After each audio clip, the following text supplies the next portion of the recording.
नमस्कार, मैं हूँ रागनी वर्मन और आप देख रहे हैं राष्ट्रीय जगत विजन न्यूज। रायपुर के सिलतरा औद्योगिक क्षेत्र में मंगलवार देर रात लगी एक भीषण आग ने करोड़ों का नुकसान कर दिया।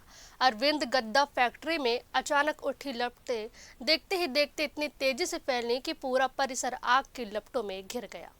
सूचना मिलते ही करीब 6 फायर ब्रिगेड की गाड़ियां मौके पर पहुंची।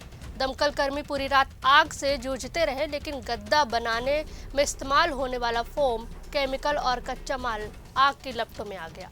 आग लगातार भड़कती रही, मशीनें पिघलने लगी और पूरी फैक्ट्री धीरे धीरे राख में तब्दील हो गई।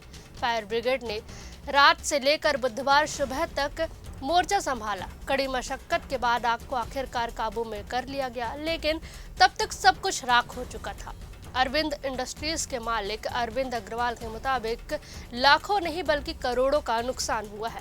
नुकसान का आकलन अभी जारी है, लेकिन हालात देखकर अंदाजा लगाना मुश्किल नहीं है कि नुकसान बहुत बड़ा हुआ है। फिलहाल आग के कारणों की जांच की जा रही है। इस खबर में बस इतना ही। देश प्रदेश की खबरों से अपडेटेड रहने के लिए हमारे चैनल को सब्सक्राइब करें और नए खबरों के नोटिफिकेशन के लिए बेल आइकॉन जरूर दबाएं।